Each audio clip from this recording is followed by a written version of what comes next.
جب مکہ والوں نے کان بند کر لیے تو مدینہ والوں نے دل کھول دیے۔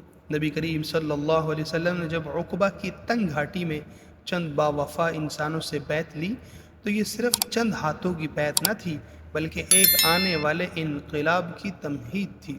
یہ وہ لمحہ تھا جب اسلام نے مکہ سے مدینہ کی طرف رخ موڑا۔ یہ ہے پہلی بیعت عقبہ، ایک تاریخی لمحہ جو تاریخ کا دھارا بدلنے والا تھا۔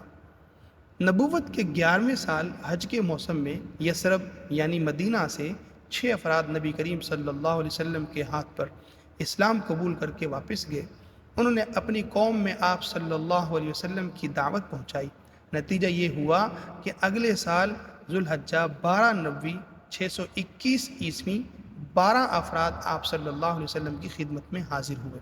ان میں سے 5 پہلے والے صحابہ تھے اور 7 نئے چہرے۔ ان کے نام یہ ہیں، یہ خزرج کے افراد ہیں: معاذ بن حارث، ذکوان بن عبد القیس، عبادہ بن صامت، یزید بن ثعلبہ، عباس بن عبادہ۔ اور اوس کے افراد یہ ہیں: ابو الہیثم بن تیہان اور عویم بن ساعدہ۔ یہ سب مینا میں واقع ایک مخصوص مقام عقبہ پر جمع ہوئے۔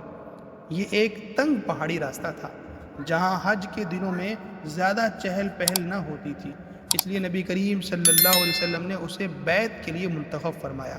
یہ بیعت ایسی تھی جیسے ایمان کی بنیادوں پر پہلا اینٹ رکھا جا رہا ہو۔ نبی کریم صلی اللہ علیہ وسلم کے الفاظ بیعت کے وقت صحیح بخاری کی روایت کے مطابق یہ ہیں: آؤ مجھ سے بیعت کرو کہ اللہ کے ساتھ کسی کو شریک نہ کرو گے، چوری نہ کرو گے، زنا نہ کرو گے، اپنی اولاد کو قتل نہ کرو گے، بہتان تراشی نہ کرو گے، اور کسی نیکی کام میں میری نافرمانی نہ کرو گے۔ جو ان باتوں کو پورا کرے گا اس کا اجر اللہ کے ذمہ ہے۔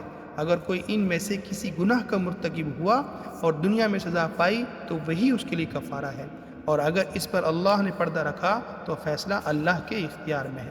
یہ تھی پہلی بیعت عقبہ جو ایک انقلابی اور پرامن اسلامی تحریک کی بنیاد بنی۔ یہ افراد واپس یثرب یعنی مدینہ لوٹے، مگر اب وہ صرف دینی پیغام رساں نہ تھے بلکہ اب وہ اسلامی ریاست کے بیج لے کر جا رہے تھے۔ یہ بیعت صرف ایک عہد نہ تھی بلکہ ایک انقلاب کی شروعات تھی کہ 12 سچے لوگ، ایک تنگ گھاٹی اور وہ الفاظ جو ایمان کی تاریخ رقم کر گئے۔